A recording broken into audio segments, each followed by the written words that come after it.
Yun, good day Manunoypi, at ito na naman po tayo. Kakaibang klase naman po ito ng grasshopper o anong tawag dito, alasiw-siw. So yung may ibabaw part niya is may itim po, tapos yung katawan niya purely green po, tapos kakaiba din yung paa niya, mas mataas po siya.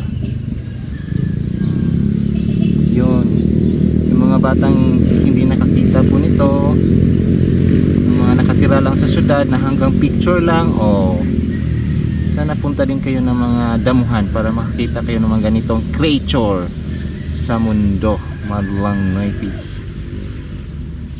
So swerte din tayo na nakakita tayo mga ganito, kasi pag sobrang init na wala sila. Pag tag-ulan lang ito lumalabas. Tumatago din ito.